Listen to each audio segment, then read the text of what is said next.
Hello दोस्तों, job secure zone हमारे YouTube channel पे आप सभी का स्वागत है। आइए, कल हम लोग फिजिक्स का टॉपिक देखे थे गुरुत्वाकर्षण के बारे में। आज हम लोग देखेंगे चुंबक के बारे में। आप सभी हम चाहेंगे कि अपना अपना कॉपी निकाल लीजिएगा। स्टार्ट करते हैं। सबसे पहले देखेंगे कि चुंबक होता क्या है। ठीक है, आप अपना कॉपी निकाल लीजिए। सबसे पहले देखेंगे कि चुंबक होता क्या है। ठीक है, तो चुंबक जो होता है ना, ये रासायनिक रूप से, किस रूप से? रासायनिक रूप से लोहा का ऑक्साइड है। ठीक है, ये रासायनिक रूप से क्या है? रासायनिक रूप से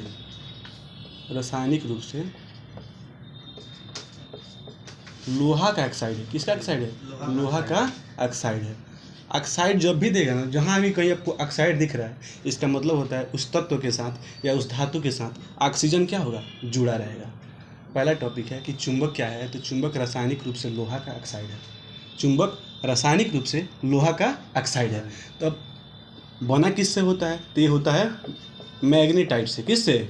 मैग्नेटाइट से। किससे बना होता है? मैग्नेटाइट से। जो मैग्नेटाइट है यह लोहा का अयस्क है। ठीक है, तो इसका फॉर्मूला क्या होता है ये भी पूछ देता है कभी कभी। Fe3 और O4। Fe3 और O4। चुंबक रासायनिक रूप से लोहा का ऑक्साइड है। यह मैग्नेटाइट से बना होता है। ऑप्शन में देता है हेमेटाइट, मैग्नेटाइट, सीडेराइट। ये सभी लोहा का अयस्क हैं, लेकिन आपको क्या मारना है उस पर? मैग्नेटाइट। यहाँ तक क्लियर है? चुंबक रासायनिक रूप से लोहा का ऑक्साइड है जो मैग्नेटाइट से मिलकर बना होता है। यहाँ तक कोई दिक्कत नहीं है। चलिए अब देखते हैं कि चुंबक होता कैसे है। ठीक है, तो चुंबक कई प्रकार के होते हैं। छड़ चुंबक होता है, नाल चुंबक होता है, अदर कई प्रकार के चुंबक होते हैं। तो हम लोग सबसे पहले देखते हैं चुंबक होता किससे है। ये मान लेते हैं चुंबक है, इसको हम बोलते हैं नॉर्थ पोल, इसको बोलते हैं हम लोग साउथ पोल। इसको नॉर्थ पोल, इसको साउथ पोल। तो जो चुंबक होता है, आप लोग पढ़े होंगे जब केमिस्ट्री पढ़ रहे थे, उसमें पढ़े थे कि तत्व जो होता है असंख्य परमाणुओं से मिलकर बना होता है। उसी प्रकार से चुंबक भी असंख्य परमाणुओं से मिलकर बना होता है। चुंबक क्या होता है? पहला पॉइंट हम लोग देंगे कि चुंबक जो है किससे बना होता है? असंख्य परमाणुओं से मिलकर। असंख्य परमाणुओं से मिलकर बना होता है क्या? चुंबक। चुंबक असंख्य परमाणुओं से मिलकर बना होता है। उसे हम लोग क्या कहते हैं? उसको हम लोग कहते हैं डोमेन। क्या कहते हैं? डोमेन कहते हैं। ठीक है, लमसम एक चुंबक के अंतर्गत 10 के पावर 17 से लेके 10 के पावर 18 तक इतने परमाणु जुड़े रहते हैं। ये डोमेन की संख्या जितनी ज़्यादा रहेगी, उतना ही चुंबक शक्तिशाली होगा। यहाँ तक आप लोग क्लियर है? यहाँ तक क्लियर है? अब चलिए दूसरा पॉइंट, ये पहला पॉइंट हो गया। दूसरा पॉइंट है कि चुंबक जो होता है ना, चुंबक, तो इसकी जो किनारे की जो लंबाई होती है, ये सब जितने भी दिख रहे हैं हम लोग, किनारे की जो लंबाई होती है, इसको हम बोलते हैं ज्यामितीय लंबाई। क्या बोलते हैं? ज्यामितीय लंबाई। यानी कि किनारे की लंबाई को हम लोग क्या बोलते हैं? ज्यामितीय लंबाई। किनारे की लंबाई को ज्यामितीय लंबाई।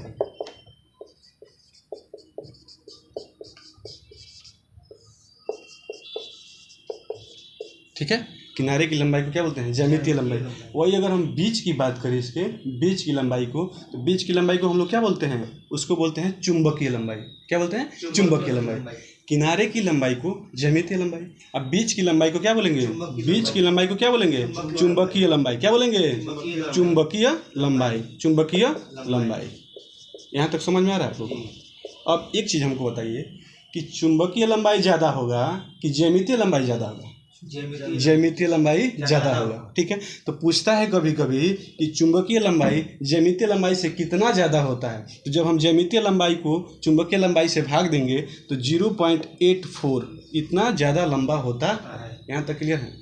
चुंबक जो है रासायनिक रूप से लोहा का ऑक्साइड होता है और किससे बना होता है? तो मैग्नेटाइट से बना होता है। हेमेटाइट नहीं मानना है। ठीक है, Fe3O4 ये चुंबक हो गया। ठीक है, चुंबक जो होता है असंख्य परमाणुओं से मिलकर बना होता है, जिसको हम लोग क्या बोलते हैं? डोमेन बोलते हैं। एक डोमेन में कितने परमाणु हो सकते हैं? 10 के पावर 17 से लेकर 10 के पावर 18 तक। डोमेन की संख्या जितनी ज़्यादा रहेगी वो चुंबक उतना ही क्या होगा? मजबूत होगा, उतना ही प्रबल होगा। ठीक है, चलिए दूसरा पॉइंट था कि किनारे की जो लंबाई होती है, जो किनारे की लंबाई होती है उसको क्या बोलते हैं? ज्यामितीय लंबाई। और जो बीच की लंबाई होती है उसको क्या बोलते हैं? चुंबकीय लंबाई बोलते हैं। यहाँ तक क्लियर है आपको? चलिए अब हम देखेंगे कि चुंबक के जो ध्रुव है उसके बारे में हम लोग देखते हैं। ठीक है,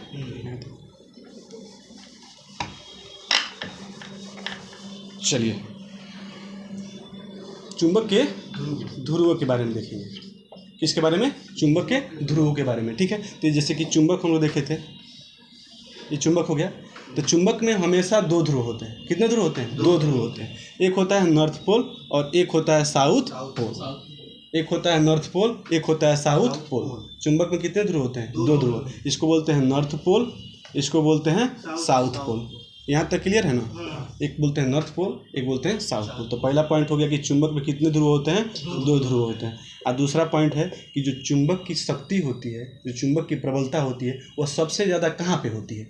तो सबसे ज़्यादा होती है ध्रुवों पे। कहाँ पे? ध्रुवों पे।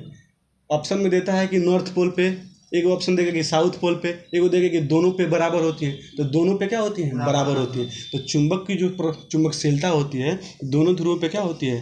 दोनों ध्रुवों पे बराबर होती है। समझ रहे हैं इतना आप लोग? चलिए, तीसरा पॉइंट है कि चुंबक की जो चुंबकशीलता होती है वो बीच में सबसे कम होती है। बीच में क्या होती है? सबसे कम होती है। तो चुंबकशीलता कहाँ पे कम होती है? चुंबकशीलता कहाँ पे कम होती है? बीच में कम होती है। चुंबकशीलता बीच में जो होती है वो कम होती, तो कम को हम इस सिंबल से दिखा दे रहे हैं। यहाँ तक आप लोग क्लियर है? चुंबक में दो ध्रुव होते हैं, एक नॉर्थ पोल, एक साउथ पोल। और दोनों ध्रुव में जो चुंबकशीलता होती है वो बराबर होती है। क्या बराबर होती है? चुंबकशीलता। यानी कि जो चुंबकशीलता, यानी कि जो किसी पदार्थ को खींचने की जो शक्ति होती है उसी को चुंबकशीलता कहते हैं। ठीक है? दोनों ध्रुवों पर चुंबकशीलता क्या होती है? बराबर होती है। अब बीच में सबसे कम चुंबकशीलता पाई जाती है। यहाँ तक आप सब क्लियर है? कोई दिक्कत नहीं है यहाँ तक? चलिए, अब चुंबक के बारे में और कुछ पूछना चाहते हैं क्या? पूछना चाहते हैं सर, क्या सर एक ही पोल हो सकता है? अच्छा, एक ध्रुव हो सकता है? ना ना ना, इसमें कभी भी आप एक ध्रुव की कल्पना नहीं कर सकते।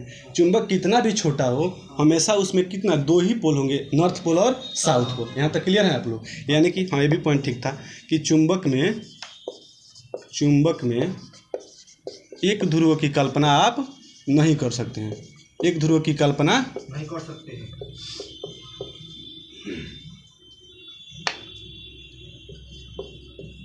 कल्पना आप नहीं कर सकते हैं। ठीक है? यहाँ तक क्लियर है? चलिए, अगर हम इस चुंबक को अगर मान लीजिए कि हम क्या करते हैं, आधे से काट देते हैं, आधे से काट देंगे, ये दो पार्ट में बट गया। इसको आधा काटें या 3-4 पार्ट में, जितना भी पार्ट में काटेंगे, हमेशा इसमें नॉर्थ पोल और साउथ पोल, नॉर्थ पोल और साउथ पोल हमेशा रहेगा। चुंबक को अगर हम लंबवत काट रहे हैं, किस तरह से काट रहे हैं? लंबवत काट रहे हैं, तो हमेशा दो ध्रुव होगा, नॉर्थ पोल और साउथ पोल। और जो इस चुंबक की शक्ति होगी सेम रहेगी। समझ रहे हैं? पहला अगर चुंबक को हम लंबवत काटते हैं तो चुंबक के ध्रुव तो हमेशा सेम रहेंगे, दो ही ध्रुव, नॉर्थ पोल और साउथ पोल। लेकिन चुंबक की जो शक्ति होगी कोई चेंज नहीं होगा। अगर इसी चुंबक को हम क्या करते हैं, समानांतर काट देते हैं। समानांतर समझ रहे हैं? ऐसे, ठीक है? तो अगर हम ऐसे काटेंगे तो क्या होगा, जो चुंबक की जो शक्ति होगी ना, साउथ पोल नॉर्थ पोल तो वैसे ही रहेंगे, लेकिन जो चुंबक की शक्ति होगी वो आधी हो जाएगी। शक्ति क्या हो जाएगी यहाँ पे? यहाँ शक्ति क्या हो जाएगी? आधी हो जाएगी, यानी कि 1/2 कर सकते हैं। ठीक है? यहाँ तक समझे? चुंबक को अगर आप लंबवत काटते हैं तो उसकी चुंबकशीलता पे कोई प्रभाव नहीं पड़ेगा। ध्रुव तो सेम रहेंगे, नॉर्थ पोल और साउथ पोल। लेकिन अगर आप उसको समानांतर काटते हैं, किस तरह से समानांतर काटते हैं, तो क्या होगा कि जो चुंबक की शक्ति हो जाएगी आधी हो जाएगी। समझ रहे हैं? या फिर अगर आप चुंबक को क्या करते हैं, कहीं रगड़ते हैं, कहाँ, कहीं भी रगड़ते हैं, या फिर उसको गर्म करते हैं, तब भी आपकी जो शक्ति होगी क्या हो जाएगी? कम हो जाएगी। समझ रहे हैं? अगर आप चुंबक को गर्म करते हैं या फिर उसको घिसावट करते हैं, रगड़ते हैं, तब भी चुंबक की जो शक्ति होगी वो भी कम हो जाएगी। यहाँ तक आप सबको क्लियर है? बहुत दिक्कत नहीं है। अब चुंबक कितने प्रकार के होते हैं इसके बारे में देखेंगे। ठीक है? चलिए देखते हैं। यहाँ तक क्लियर है ना? मिटा दें? चलिए, अब देखते हैं हम लोग कि जो चुंबक है कितने प्रकार के होते हैं। ठीक है? तो चुंबक जो होते हैं ये 2 प्रकार के होते हैं। कितने प्रकार के? 2 प्रकार के। एक होता है प्राकृतिक चुंबक। कौन सा चुंबक? प्राकृतिक चुंबक। ठीक है? एक होता है कृत्रिम चुंबक। कौन सा चुंबक? कृत्रिम चुंबक। तो प्राकृतिक चुंबक मतलब समझ रहे हैं ना, जो मिट्टी से सीधे निकाला जाए, पृथ्वी से, उसको बोलते हैं प्राकृतिक चुंबक है। जो मानव के द्वारा बनाया जाए उसे कृत्रिम चुंबक। तो जो प्राकृतिक चुंबक होता है ना, तो इसकी चुंबकशीलता जो होती है बहुत कम होती है। इसकी शक्ति क्या होती है? बहुत कम होती है। इसकी शक्ति क्या होती है? बहुत कम होती है। समझ रहे हैं आप लोग? प्राकृतिक चुंबक की जो शक्ति होती है बहुत कम होती है, और इसकी जो आकार होता है, आकार जो होता है अनियमित होता है। अनियमित समझ रहे हैं? मतलब कि कैसा भी हो जाएगा, ठीक है, कोई उसका आकार नहीं होता। चुंबक दो प्रकार के, प्राकृतिक चुंबक होता है, इसकी शक्ति बहुत कम होती है और इसका आकार जो होता है अनियमित होता है, यानी किसी तरह से हो जाएगा ये। लेकिन वही कृत्रिम चुंबक जो होता है, इसकी जो शक्ति होती है कैसी होती है, शक्ति अधिक होती है। शक्ति कैसी होती है, अधिक होती है। और जो इसका आकार होता है वो निश्चित होता है। आकार क्या होता है, निश्चित होता है। आकार निश्चित होता है, आकार इसका निश्चित। अब फिर इसको हम दो पार्ट में बांटते हैं। इसको आप लोग बहुत ध्यान से पढ़िएगा क्योंकि हमेशा एग्जाम में आपको देखने को मिलेगा। तो कृत्रिम चुंबक दो प्रकार के, कौन कौन? एक होता है अस्थायी चुंबक। कौन चुंबक? अस्थायी चुंबक। एक होता है अस्थायी चुंबक। एक क्या होता है? अस्थायी चुंबक। अस्थायी चुंबक, अस्थायी चुंबक, अस्थायी चुंबक, अस्थायी चुंबक। अब अस्थायी चुंबक क्या करता है? तो पहला क्वेश्चन इसमें पूछेगा कि अस्थायी चुंबक किसका बना होता है। पहला क्या पूछेगा कि अस्थायी चुंबक किसका बना होता है। यहाँ तक क्लियर है? अस्थायी चुंबक किसका बना होता है? तो ये बना होता है इस्पात का। किसका? इस्पात का। समझ रहे हैं? अस्थायी चुंबक किसका बना होता है? इस्पात का। हमेशा क्वेश्चन पूछता है यहाँ से। फिर पूछेगा कि अस्थायी चुंबक किसका बना होता है? ये बना होता है नर्म लोहे का। नर्म लोहे का। किसका बना होता है? नर्म लोहे का। यहाँ तक क्लियर हुआ? अस्थायी चुंबक इस्पात का बना होता है और अस्थायी चुंबक नर्म लोहे का बना होता है। अब पूछता है कि इसका प्रयोग हम कहाँ करते हैं अस्थायी चुंबक का? तो जब आप देखते हैं जो बाजा बजता है, यानी कि लाउड स्पीकर में, ठीक है, लाउड स्पीकर में करते हैं। फिर से जो धारा को मापा जाता है या वोल्ट को मापा जाता है, उसको वोल्ट मीटर में इसका प्रयोग करते हैं, ठीक है। और उसके बाद से इसका, हाँ चलिए, लाउड स्पीकर में और वोल्ट मीटर में, एक गैल्वेनो मीटर में। यहाँ तक समझ गए? अस्थायी चुंबक इस्पात का बना होता है, लाउड स्पीकर, वोल्ट मीटर और गैल्वेनोमीटर में इसका प्रयोग हम करते हैं। वही अस्थायी चुंबक किसका बना होता है? नर्म लोहे का बना होता है और इसका प्रयोग हम करते हैं कहाँ पे? तो विद्युत घंटी में। कहाँ पे? विद्युत घंटी में और डायनेमो में। डायनेमो समझ रहे हैं ना? डायनेमो में और विद्युत चुंबक में। विद्युत चुंबक में। इतना तक समझ में आया? इतना तक समझ में आया आप सबको? चलिए, चुंबक दो प्रकार का होता है, एक प्राकृतिक चुंबक और एक कृत्रिम चुंबक। तो प्राकृतिक चुंबक की जो शक्ति होती है बहुत कम होती है, या इसकी जो चुंबकशीलता होती है कम होती है, लेकिन इसका आकार जो होता है अनियमित होता है, किसी भी आकार का हो जाएगा, ठीक है। वही अगर कृत्रिम चुंबक की बात करें तो इसकी शक्ति बहुत अधिक होती है, इसकी चुंबकशीलता बहुत अधिक होती है और इसका आकार तो होता है कैसा होता है? निश्चित होता है। और ये दो प्रकार का होता है, एक होता है अस्थायी चुंबक, एक होता है अस्थायी चुंबक। तो जो अस्थायी चुंबक होता है वो किसका बना होता है? तो इस्पात का। इसका यूज कहाँ करते हैं? तो लाउड स्पीकर में, वोल्ट मीटर में और गैल्वेनोमीटर में। वही अस्थायी चुंबक जो होता है वो किसका बना होता है? नर्म लोहे का बना होता है। इसका प्रयोग क्या करते हैं हम? विद्युत घंटी में, डायनेमो में और विद्युत चुंबक में इसका प्रयोग करते हैं। यहाँ तक क्लियर है आप सब? चलिए, अब देखते हैं अगर हम दो चुंबक को एक साथ रखते हैं कुछ दूरी पे तो उस पर कितना बल लगेगा, और इस बल के बारे में सबसे पहले किसने बताया था, ठीक है। इसको मिटाया ना? चलिए, अगर दो चुंबक लेते हैं हम, ठीक है, कितना चुंबक? दो चुंबक अगर हम लेते हैं, मान लीजिए कि एक चुंबक ये हो गया, एक चुंबक ये हो गया, ठीक है, क्लियर। इसको मान लेते हैं M1 चुंबक, इसको मान लेते हैं M2 चुंबक। इसको हम दोनों को R दूरी पर रखते हैं। किस दूरी पे? R दूरी पे, ठीक है। तो इन दोनों के बीच कितना आकर्षण होगा, इन दोनों के बीच कितनी शक्ति से खींचेंगे एक दूसरे को, इसके बारे में किसने बताया था? कूलॉम्ब ने। किसने बताया? कूलॉम्ब। तो इसने, कूलॉम्ब ने एक नियम दिया, कूलॉम्ब ने एक नियम दिया था कि कल हम लोग जब गुरुत्वाकर्षण पढ़ रहे थे वहाँ भी गुरुत्वाकर्षण के बारे में जब फार्मूला पढ़े थे तो ऐसे ही सेम नियम था कि कूलॉम्ब ने कहा कि जो इसके बीच का जो बल होगा ना, ये दोनों चुंबक के गुणनफल के समानुपाती, इसको बोलते हैं समानुपाती। दोनों चुंबक के गुणनफल के समानुपाती, और इसके जो बीच का दूरी है उसके वर्ग के व्युत्क्रमानुपाती। कल भी पढ़े थे हम लोग ऐसे फार्मूला। तो इसको हम फार्मूला, इसको इक्वेशन 1 मानते हैं, इसको इक्वेशन 2 मानते हैं। जब दोनों को सॉल्व करेंगे तो आता है F समानुपाती M1 M2 by R²। अब यहाँ हमें क्या चाहिए? एक नियतांक चाहिए ना नियतांक। तो इसको हटाने के लिए एक नियतांक की जरूरत पड़ती है। तो F बराबर हो जाता है mu by 4 pi, mu by 4 पाई, ऐसे जैसे है वैसे ही लिख देंगे M1 M2 by are square.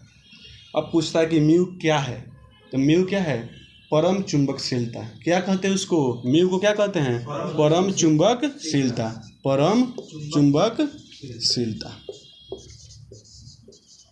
यहाँ तक समझ में आया? कुछ पूछ रहे थे आप?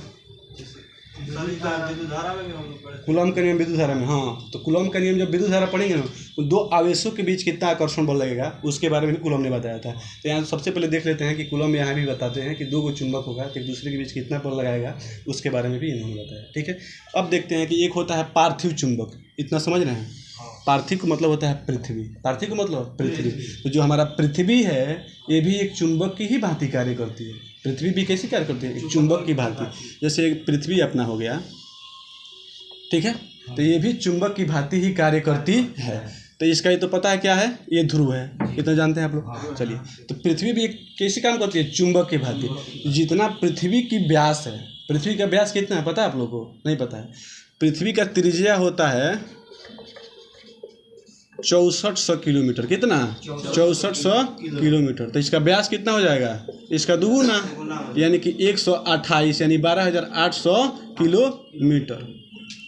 पृथ्वी का त्रिज्या होता है 6400 किलोमीटर, तो इसका व्यास कितना हो जाएगा, 12800 किलोमीटर। तो इसका पाँचवां भाग, कितना भाग, पाँचवां भाग ये पृथ्वी का चुंबक है। पाँचवां भाग, पृथ्वी का त्रिज्या 6400 किलोमीटर, इसका व्यास 12800 किलोमीटर, तो इसका पाँचवां भाग जो है ना पृथ्वी का क्या है, उतना पाँचवां भाग चुंबक है। इतना समझ रहे हैं आप लोग? कोई दिक्कत नहीं है आपको भी? चलिए, तो पृथ्वी का जो व्यास का पाँचवां भाग चुंबक है, तो चुंबक, ठीक है, अब क्या कहा, तो चुंबक के ध्रुवों से जो रेखाएं बाहर निकलती हैं उसको बोलते हैं भौगोलिक अक्ष। ठीक है, जो चुंबक के ध्रुवों से जो चुंबकीय क्षेत्र रेखाएं निकलती है उसे बोलते हैं भौगोलिक अक्ष। ठीक है, अगर किसी चुंबक ले लेते हैं, चुंबक अगर इसके जो ध्रुवों से जो चुंबकीय क्षेत्र निकलती है उसको बोलते हैं चुंबकीय अक्ष। समझ रहे हैं आप लोग? पृथ्वी के ध्रुवों से जो चुंबकीय क्षेत्र रेखाएं निकलती हैं उसको बोलते हैं भौगोलिक अक्ष बोलते हैं। ठीक है, और जो चुंबक के ध्रुवों से चुंबकीय क्षेत्र रेखाएं निकलती हैं इसे बोलते हैं चुंबकीय अक्ष। चुंबकीय अक्ष। तो क्वेश्चन पूछता है कि चुंबक के भौगोलिक अक्ष और पृथ्वी के चुंबक के चुंबकीय अक्ष और पृथ्वी के भौगोलिक अक्ष के बीच कितना डिग्री का कोण बनता है। समझ रहे हैं? चुंबक के जो ध्रुवों से जो चुंबकीय क्षेत्र रेखाएं निकलती है उसे बोलते हैं चुंबकीय अक्ष, और जो उसके बोलते हैं भौगोलिक अक्ष जो पृथ्वी से निकलेगा, और जो चुंबक के ध्रुवों से निकलेगा उसको बोलते हैं चुंबकीय अक्ष। तो दोनों के बीच कितना डिग्री का कोण बनता है ये भी क्वेश्चन पूछा हुआ है। तो 17 से लेकर के 18 डिग्री का कोण बनता है। 17 से 18 डिग्री का कोण बनता, इतना समझ गए? कोई दिक्कत नहीं है। चलिए, अब पृथ्वी क्या है, पृथ्वी के भौगोलिक जो अक्ष है इसके बारे में कुछ छूट रहा है। नति या नमन कोण किसे कहते हैं, इसको भी एग्जाम में पूछता है, तो उसको देख लेते हैं। बेटा है ना? हाँ।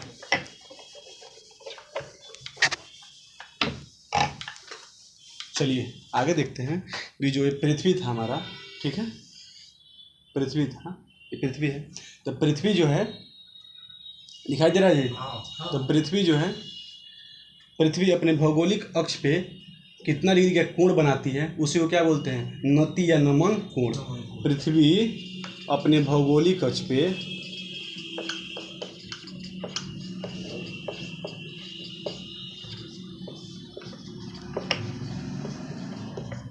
जो कोण बनाती है उसे क्या बोलते हैं, नति या नमन कोण। नति या नमन कोण बोलते हैं। पृथ्वी जो अपने भौगोलिक अक्ष पे जितना डिग्री का कोण बनाती है उसी को क्या कहते हैं, नति या नमन कोण कहते हैं। अब ये भौगोलिक अक्ष इसका हो गया, ठीक है।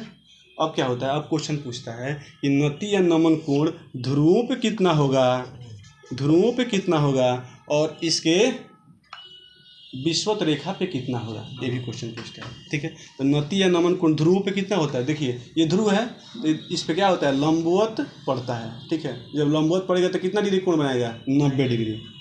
तो पूछेगा ध्रुवों पे नति या नमन कोण का मान कितना होता है, 90 डिग्री। समझ रहे हैं इतना? पृथ्वी अपने भौगोलिक अक्ष पे जो कोण बनाती है उसे नति या नमन कोण कहते हैं। ध्रुवों पे नति या नमन कोण का मान कितना होगा, 90 डिग्री। वही पूछेगा कि विषुवत रेखा पे कितना होगा, किस पे, विषुवत रेखा पे। तो विषुवत रेखा देख रहे हैं एक दूसरे के समानांतर है, ये भी इधर ही जा रही है और ये भी इधर ही जा रही है, जब एक दूसरे के समानांतर है तो कितना डिग्री के कोण बनाएगी, 0 डिग्री। यहाँ तक आप सभी क्लियर हैं, यहाँ तक सब क्लियर हैं। अब इसके बाद हम लोग देखेंगे कि जो चुंबकशीलता होती है वो 3 प्रकार का होता है। एक होता है प्रतिचुंबकीय, एक होता है अनुचुंबकीय, एक होता है लौह चुंबकीय। इसके बारे में क्वेश्चन भर भर के आते हैं, तो आपको उस टॉपिक को ध्यान से देखना है, ठीक है। तो हम लोग यहाँ देख लेते हैं, कोई दिक्कत है? चलिए, एक होता है पहला प्रतिचुंबकीय। कौन चुंबकीय? प्रतिचुंबकीय पहला।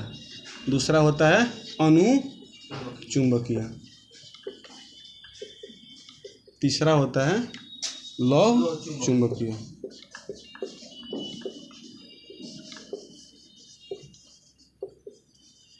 लौह चुंबकीय यहाँ तक देख लिए।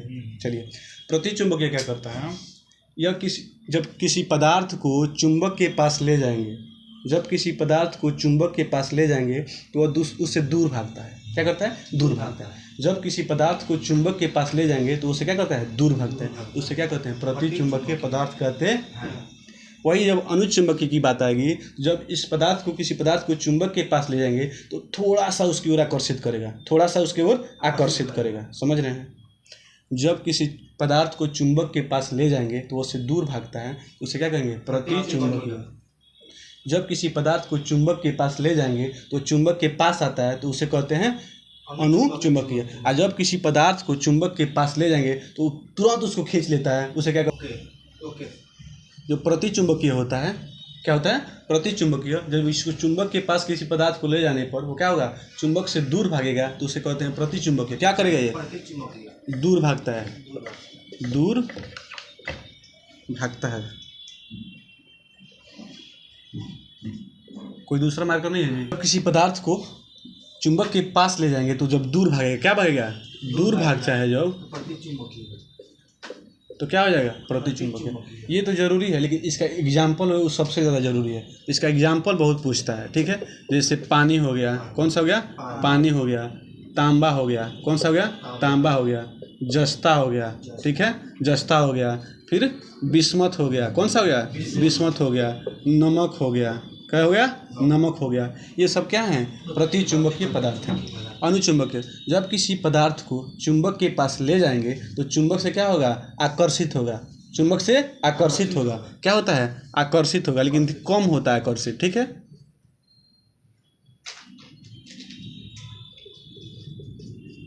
चुंबक से क्या होता है? कम आकर्षित होता है, तो उसे क्या बोलते हैं? अनुचुंबकीय पदार्थ कहते हैं। इसका भी एग्जाम्पल बहुत ज़रूरी है, ठीक है। तो इसमें देखिए बहुत अच्छा इसका सेटिंग है। इसमें क्या होता है? अ से अनुचुंबकीय, अ से ऑक्सीजन, क्या हो जाएगा? ऑक्सीजन, ठीक है, ऑक्सीजन। और जितने भी पदार्थ के अंत में यम आते हैं, क्या आते हैं? यम आते हैं। जैसे पोटेशियम, सोडियम, कैल्शियम, जितने भी पदार्थ के अंत में क्या आते हैं? यम आते हैं, यम आते हैं। जैसे क्या था? Calcium, calcium. जितने भी पदार्थ के अंत में यम आएंगे, जितने भी पदार्थ हैं उसके अंत में अगर यम आते हैं तो क्या हो जाएगा? अनुचुंबकीय पदार्थ हो जाएगा। अब आता है लास्ट में लौह चुंबकीय पदार्थ। कौन सा आता है? लौह चुंबकीय पदार्थ। ये क्या करता है? जब किसी पदार्थ को चुंबक के पास ले जाएंगे तो चुंबक से बहुत तेजी में आकर्षित करता है, बहुत तेजी में आकर्षित करता है, उसे कहते हैं लौह चुंबकीय पदार्थ। इसका भी एग्जाम्पल बहुत ज़रूरी है, तो इसमें ज़्यादा नहीं है। लोहा है, क्या? लोहा है, निकेल है और कोबाल्ट है। यहाँ तक समझ गए आप लोग? यहाँ तक समझ गए? कुछ पूछ रहे थे? क्या? ओजोन किसमें आएगा? ओजोन किस में आएगा ना, ये क्वेश्चन पूछा हुआ है। ओजोन जो आता है ना वो प्रतिचुंबकीय में आता है। किस में? प्रतिचुंबकीय में। तो ओजोन आता है प्रतिचुंबकीय में। यहाँ तक आप सबको क्लियर हुआ? पूरा लिख लीजिए इसको। ठीक है, चलिए अब देखेंगे हम लोग कि चुंबकीय क्षेत्र क्या होता है, ठीक है। चुंबकीय क्षेत्र के बारे में, चुंबकीय क्षेत्र देखेंगे। उसके बाद से देखेंगे हम लोग चुंबकीय बल रेखाएं, ठीक है। चुंबकीय बल रेखाएं के बारे में, चुंबकीय बल रेखाओं के बारे में देखेंगे। उसके बाद से देखेंगे चुंबकीय फ्लक्स के बारे में, ठीक है, चुंबकीय फ्लक्स के बारे में। ठीक है, इतना हम लोग देखते हैं, उसके बाद आगे बढ़ेंगे। ठीक है, तो चुंबकीय क्षेत्र, तो चुंबकीय क्षेत्र का मतलब होता है जो ये चुंबक हो गया ना, यहाँ देखिए आप लोग, जो चुंबक हो गया ना, तो चुंबक के चारों ओर का ऐसा क्षेत्र, चुंबक के चारों ओर का ऐसा क्षेत्र जिसमें हम चुंबकीय बल रेखाओं का अनुभव कर सकें। चुंबक के चारों ओर का ऐसा क्षेत्र जिसमें हम चुंबकीय बल रेखाओं का अनुभव कर सके, उसे कहते हैं चुंबकीय क्षेत्र। चुंबक के चारों ओर का ऐसा क्षेत्र जिसमें हम चुंबकीय बल रेखाओं का अनुभव कर सकें, उससे कहते हैं चुंबकीय क्षेत्र। जैसे आप लोग देखे होंगे कुत्ता को, उसका एक एरिया होता है, क्या होता है कि जब अपने एरिया से बाहर जाएगा ना, तो उसके बाद क्या होता है, दूसरा कुत्ता उसको उधर से खेदना शुरू करता है, देखे हैं ना?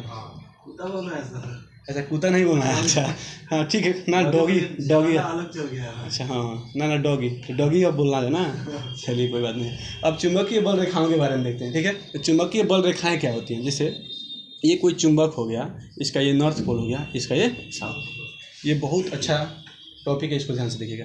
तो जो चुंबकीय बल रेखाएं होती हैं ना, ये हमेशा नॉर्थ पोल से निकलती हैं। कहाँ से? नॉर्थ पोल से, और साउथ पोल की ओर जाती हैं। चुंबकीय बल रेखाएं कहाँ से निकलती हैं? पहला पॉइंट, हमेशा नॉर्थ पोल से निकलती हैं और किधर जाती हैं? साउथ पोल की तरफ जाती हैं। इतना तक समझ गए? चुंबकीय बल रेखाएं हमेशा नॉर्थ पोल से निकलती हैं और साउथ पोल की तरफ जाती हैं। यहाँ तक क्लियर है? दूसरा क्वेश्चन है कि जो चुंबकीय बल रेखाएं हैं कभी भी एक दूसरे को काटती नहीं हैं। चुंबकीय बल रेखाएं क्या करती हैं? कभी भी एक दूसरे को क्या करती हैं? कभी नहीं काटती हैं। नहीं काटती यानी क्रॉस नहीं करेंगे कभी भी। इतना तक समझ गए? चुंबकीय बल रेखाएं एक दूसरे को कभी काटती नहीं हैं। आज चुंबकीय बल रेखाएं कहाँ से निकलती हैं? नॉर्थ पोल से। कहाँ जाती हैं? साउथ पोल से। क्वेश्चन पूछता है कि नॉर्थ पोल से निकलती है कि साउथ पोल से? हमेशा नॉर्थ पोल से। वही अगर कह देगा कि चुंबक के अंदर चुंबकीय बल रेखाएं कैसे काम करती हैं, तो हमेशा ये साउथ पोल से नॉर्थ पोल की ओर। तीसरा पॉइंट बन गया कि चुंबक के अगर अंदर की बात करें, कहाँ? चुंबक के अंदर, तो चुंबक के अंदर उल्टा हो जाता है। कैसे होता है? तो हो जाता है साउथ पोल से नॉर्थ पोल, साउथ पोल से नॉर्थ पोल। इतना तक समझ में आया आप लोगों को? चुंबकीय बल रेखाएं हमेशा नॉर्थ पोल से निकलती हैं, साउथ पोल की ओर जाती हैं। ये चुंबकीय जो बल रेखाएं होती हैं कभी भी एक दूसरे को काटती नहीं हैं। और चुंबकीय, अगर चुंबक के अंदर की बात करेंगे तो चुंबकीय बल रेखाएं कहाँ से निकलती हैं? साउथ पोल से नॉर्थ पोल की ओर। यहाँ तक क्लियर है? और चौथा पॉइंट है कि जो चुंबकीय बल रेखाएं हैं बाहर की तरफ, किस तरफ? बाहर की तरफ एक बंद लूप बनाती है। दिख रहे हैं? ऐसे जब आ रहा है तो बंद हो जा रहा है, एक बंद लूप बना रहे हैं। दिख रहे हैं? ये क्या हो रही है? बंद लूप बना रही है। तो पूछेगा कि बाहर की तरफ, जब बाहर की तरफ कहेगा तो कैसा बना रहा है? बंद लूप बना रहा है, बंद लूप की तरफ बना है। वही जब अंदर की तरफ देख रहे हैं हम, तो एक सीधी रेखा बना रहा है ना। तो पूछेगा जब अंदर की तरफ कैसा बना रहा है, तो हमेशा अंदर की तरफ कैसा बनाता है? एक सीधी रेखा बनाता है।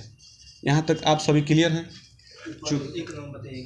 चुंबकीय बल रेखाएं जो हैं हमेशा नॉर्थ पोल से निकलती हैं और साउथ की पोल तरफ जाती हैं। और वही अगर चुंबकीय बल रेखाएं जो हैं कभी भी एक दूसरे को क्रॉस नहीं करेंगी।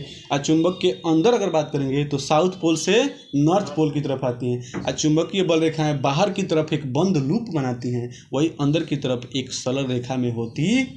यहाँ तक सबको क्लियर हो गया? कोई दिक्कत परेशानी यहाँ तक नहीं है? चलिए अब देखते हैं चुंबकीय फ्लक्स। चुंबकीय फ्लक्स को किसके दिखाते हैं? फाई से। ठीक है, अगर किसी चुंबकीय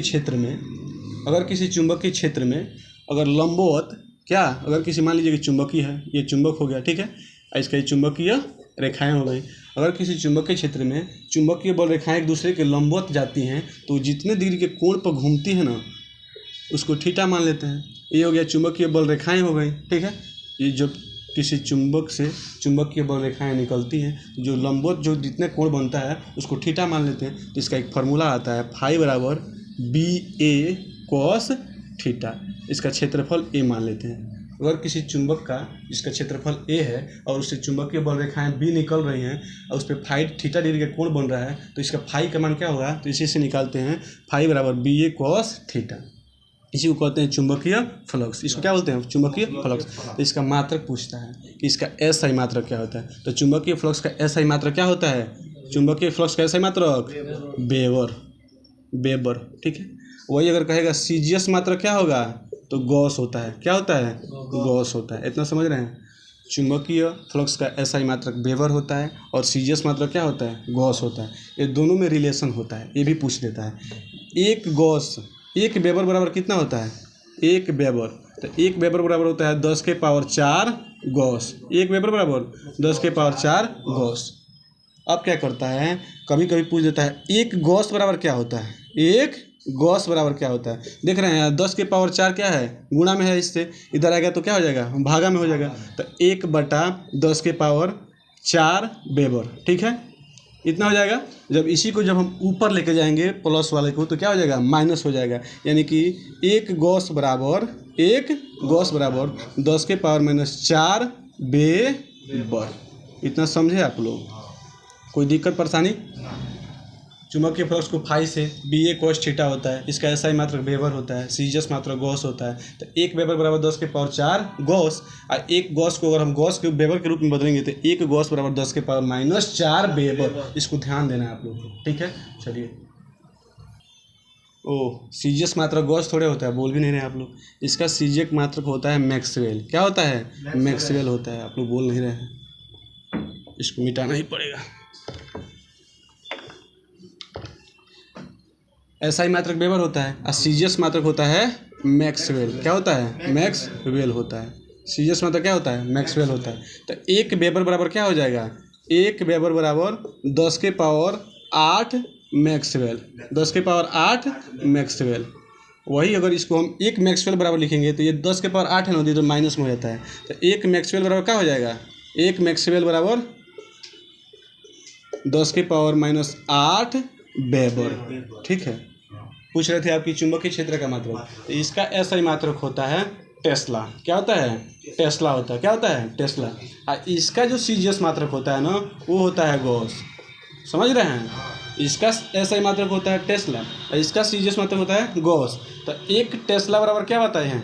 एक टेस्ला बराबर 10 के पावर 4 गॉस। 10 के पावर 4 गॉस। अब इसी को 10 के पावर 4 को इधर लाएंगे तो 10 के पावर -4 टेस्ला हो जाएगा। तो एक गॉस बराबर 10 के पावर -4 टेस्ला।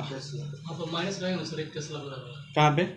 ये वाला ना, ये सही है। एक टेस्ला बराबर 10 के पावर 4 गॉस और एक गॉस बराबर 10 के पावर -4 टेस्ला। यहाँ तक क्लियर आप सबको? चलिए ठीक है, आगे अब देखेंगे हम लोग कि जितने भी बल्ब होते हैं उनको बारे में निकालना है। जैसे कि फ्लेमिंग के दाएं हाथ का नियम, फ्लेमिंग के बाएं हाथ का नियम, मैक्सवेल के कार्क स्क्रू का नियम, दाहिने हाथ का अंगूठा का नियम, फैराडे के विद्युत चुंबक के प्रेरण का नियम, लेंज का नियम, जितने भी नियम हैं हम चाहेंगे कि एक ही बोर्ड में उसको लगा दिखा दें आपको। ठीक है, चलिए आगे इसको मिटाते हैं। इसके बाद से आगे वाले बोर्ड पर हमको देखेंगे।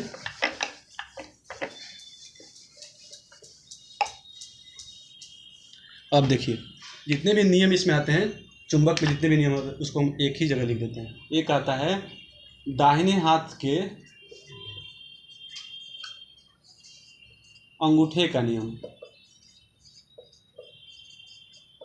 दाहिने हाथ के अंगूठे का नियम। ठीक है, पहला है दाहिने हाथ के अंगूठे का नियम, एक ये नियम है। अब देखेंगे हम लोग कि फ्लेमिंग के बाएं हाथ का नियम। कौन सा हाथ का? बाएं हाथ का नियम। ये बहुत ज़रूरी है, इस टॉपिक वालों बहुत ध्यान से पढ़िएगा। ठीक है, एक आता है फ्लेमिंग के दाएं हाथ का नियम। ठीक है,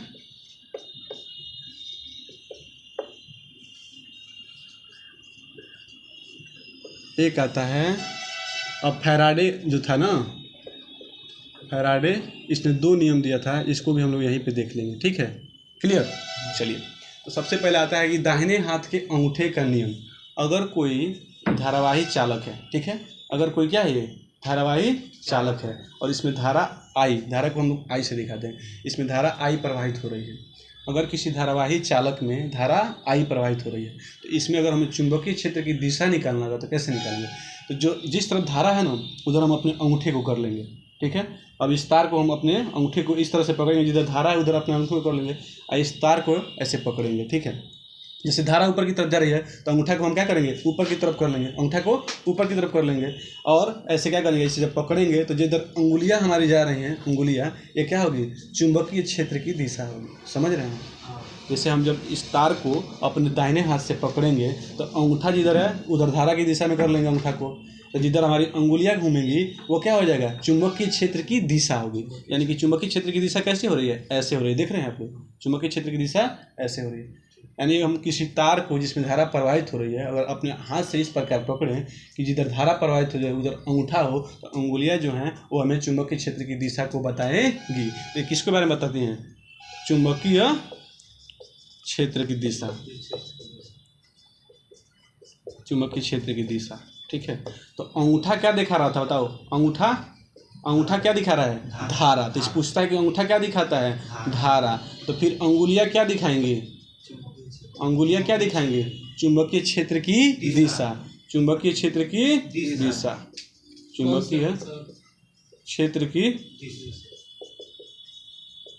इतना समझ में आ गया सबको? चलिए आगे देखते हैं। फ्लेमिंग के बाएं हाथ का नियम बहुत ही इंपॉर्टेंट नियम है। ठीक है, जैसे ये फ्लेमिंग साहब ने क्या किया, एक नियम बनाया कि अगर हम अपने बाएं हाथ के अंगुलियों को, हम बाएं हाथ के अंगुलियों को इस प्रकार फैलाएं, 3D में देखना पड़ेगा, इसमें तो दिखेगा नहीं, अब व्हाइट बोर्ड है तो कैसे दिखाए ना, ऐसे ही देख लेते हैं। अगर हम अपने बाएं हाथ के अंगुलियों को इस प्रकार फैलाएं कि अंगूठा इसको बोलते हैं तर्जनी, क्या बोलते हैं, तर्जनी, और इसको बोलते हैं माध्यमा, क्या बोलते हैं, माध्यमा।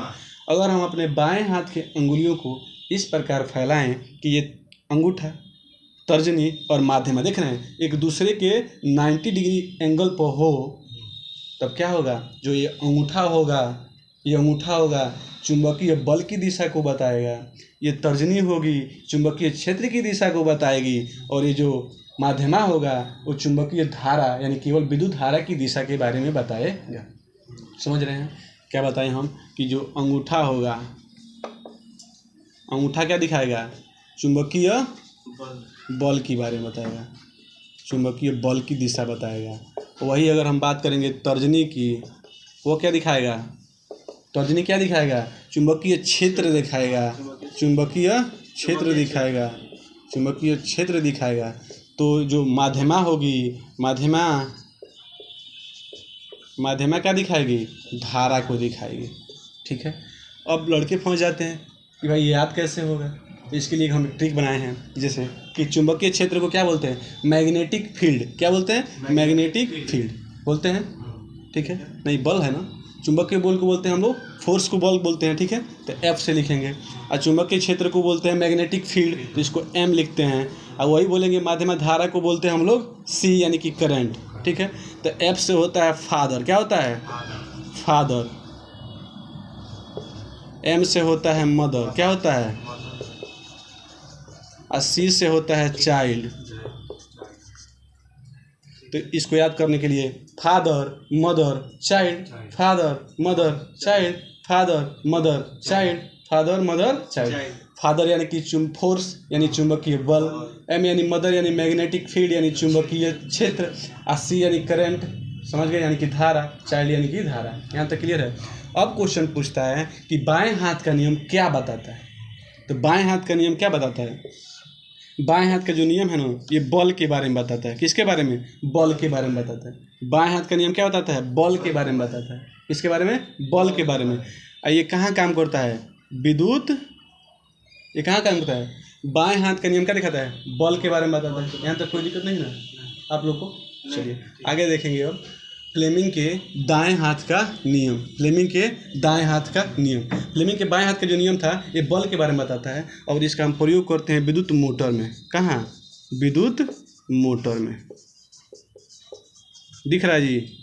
चलिए एक बार और देखते हैं फ्लेमिंग के बाएं हाथ का नियम। ध्यान दीजिए, अगर हम अपने बाएं हाथ के अंगुलियों को इस प्रकार फैलाएं कि अंगूठा, तर्जनी, माध्यमा एक दूसरे के 90 डिग्री पर हो, तो क्या होगा, जो ये फादर मदर चाइल्ड वाला याद हो गया, तो फादर यानी कि चुंबकीय बल को बताएगा, ये तर्जनी जो है ये चुंबकीय क्षेत्र को दिखाएगी, तो जो ये माध्यमा है धारा के बारे में बताएगा। तो इससे हम लोग क्या निकालते हैं, इससे हम लोग बल के बारे में पता करते हैं। यह कहाँ यूज होता है, विद्युत मोटर में।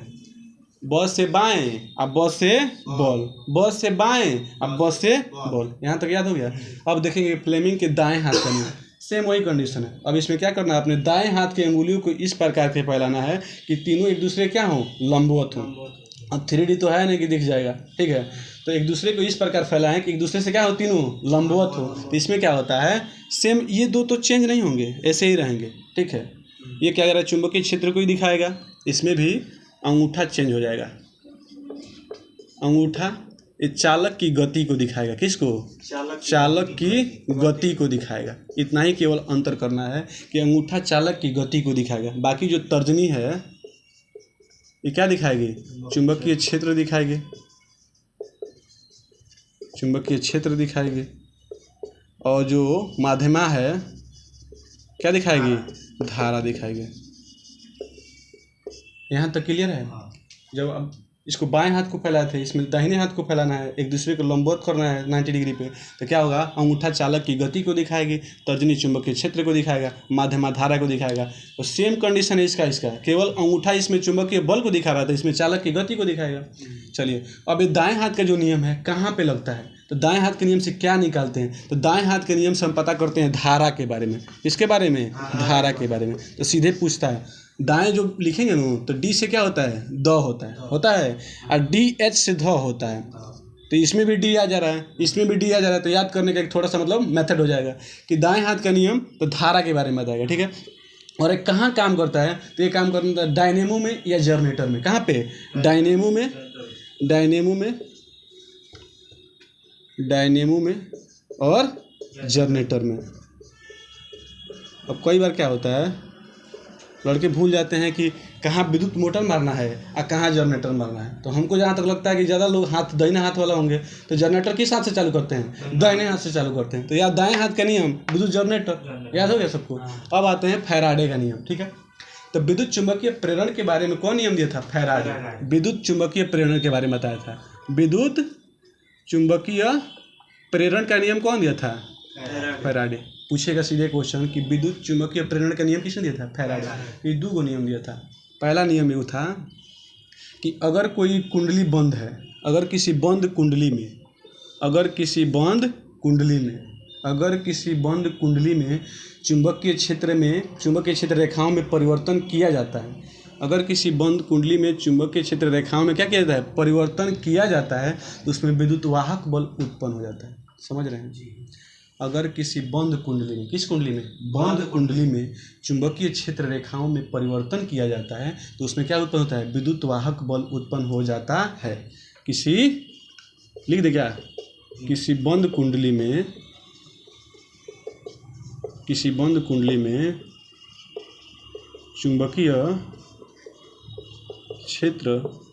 क्षेत्र रेखाओं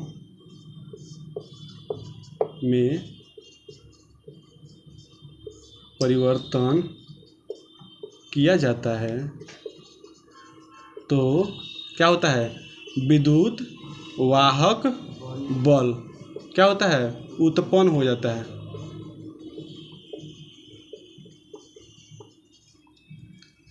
जब किसी बंद कुंडली में चुंबकीय क्षेत्र रेखाओं में परिवर्तन किया जाता है, तो विद्युत वाहक बल उत्पन्न हो जाता है। ये क्या है, फैराडे का प्रथम नियम है।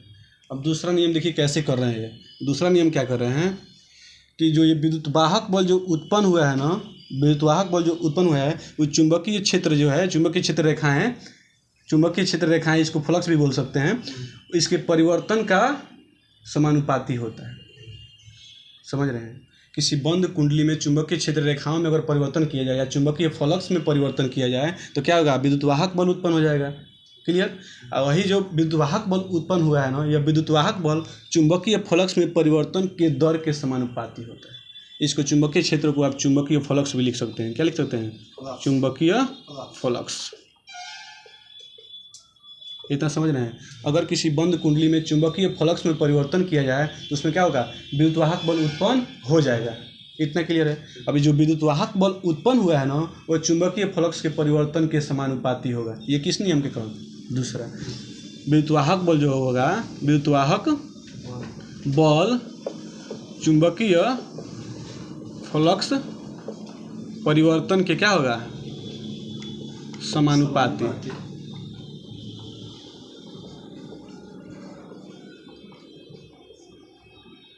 विद्युतवाहक बल जो उत्पन्न हुआ है, विद्युतवाहक बल चुंबकीय फ्लक्स में परिवर्तन के समानुपाती होता है। यहाँ तक क्लियर है। पहला नियम है कि किसी बंद कुंडली में चुंबकीय फ्लक्स में परिवर्तन किया जाए तो विद्युतवाहक बल उत्पन्न हो जाएगा, और जो ये विद्युतवाहक बल उत्पन्न हुआ है वह चुंबकीय फ्लक्स से परिवर्तन के समानुपाती होगा। ये कौन सा नियम है? दूसरा नियम है। समझ रहे हैं आप लोग? दूसरा नियम का थोड़ा सा और आगे भी लिखना पड़ेगा, इसको देखते हैं। ठीक है, आगे चलिए अब इसको मिटा देते हैं। आगे थोड़ा सा बचा था फ्लेमिंग के क्या बोलते हैं, फैराडे के द्वितीय नियम था, उसमें थोड़ा सा बचा है, इसको देख लेते हैं यहाँ पे। दूसरा नियम फैराडे का क्या था कि जो विद्युतवाहक बल उत्पन्न हुआ है ना चुंबकीय फ्लक्स के परिवर्तन के समानुपाती, यानी इसको बोलते हैं विद्युतवाहक बल ई से। तो क्या होता है, चुंबकीय फ्लक्स में परिवर्तन के क्या होता है, समानुपाती होता है। ठीक है, दर के समानुपाती। क्लियर हो रहा है?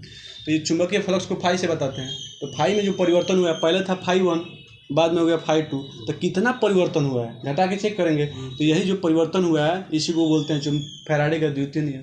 ठीक है, तो ई जब हटाएंगे तो यहाँ पे कोई कांस्टेंट आएगा, तो आता है एन। क्या आता है? एन आता है। ये हो जाता है डी फाई। डी फाई मतलब डिफरेंस, फाई मतलब चुंबकीय फ्लक्स का, और नीचे लिख देंगे डी टी। ठीक है, ये क्या है? नंबर ऑफ टर्म है। ठीक है, एन से नंबर ऑफ टर्म जितना मतलब फेरा होगा उसके बारे में। यहाँ तक क्लियर हो गया? ये फैराडे का द्वितीय नियम था, यानी कि ई बराबर N D phi by D T. अब एक लेंज का नियम बचा है, उसको देख लेते हैं। कौन सा नियम? लेंज का नियम।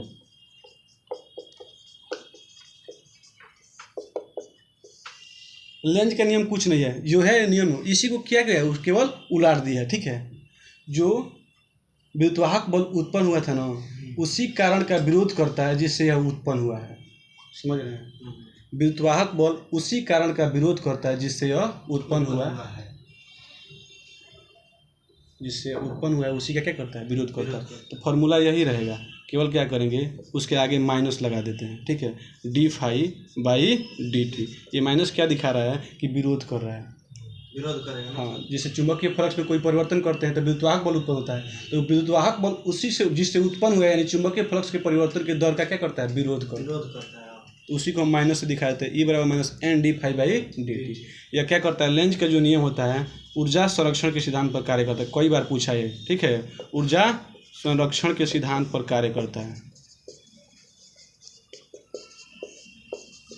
ऊर्जा संरक्षण के सिद्धांत पर कार्य करता है। यहाँ तक क्लियर हो गया? अब हम लोग देखेंगे ट्रांसफार्मर के बारे में। ठीक है, ट्रांसफार्मर के बारे में देखेंगे, उसके बाद हम लोग ट्रांसफार्मर के बारे में देख लेते हैं। ठीक है, देखिए अब लास्ट टॉपिक है ये ट्रांसफार्मर। क्या? ट्रांसफार्मर। अब इसका हिंदी पता है आप लोग क्या होता है? इसका होता है परिणाम मित्र। समझ रहे हैं? ट्रांसफार्मर का हिंदी होता है परिणाम मित्र। ट्रांसफार्मर जो होता है हमेशा एसी पर काम करता है। किस पे काम करता है? हमेशा, पहला पॉइंट कि हमेशा एसी पर ही काम करेगा। ट्रांसफार्मर हमेशा एसी पर काम करता है, और इसका कार्य क्या है? ये वोल्टेज को कम करता है या अधिक करता है। वोल्टेज को अधिक करता है या कम करता है, दूसरा कोई काम नहीं करता है। ये वोल्टेज को क्या करता है? वोल्टेज को कम या फिर अधिक करता है। ये धारा उत्पन्न नहीं करता है, वोल्टेज को कम करेगा या फिर अधिक करेगा। इसी यानी वोल्टेज को बढ़ाना घटाना इसका काम है। ये हमेशा एसी पर काम करता है। ये वोल्टेज को कम करता है या फिर अधिक करता है। ठीक है, यह किस पे काम करता है? जो अभी हम लोग पढ़े थे फैराडे का नियम, तो वही फैराडे के विद्युत चुंबकीय प्रेरण के नियम पर कार्य करता है। विद्युत चुंबकीय प्रेरण के नियम पर कार्य करता है।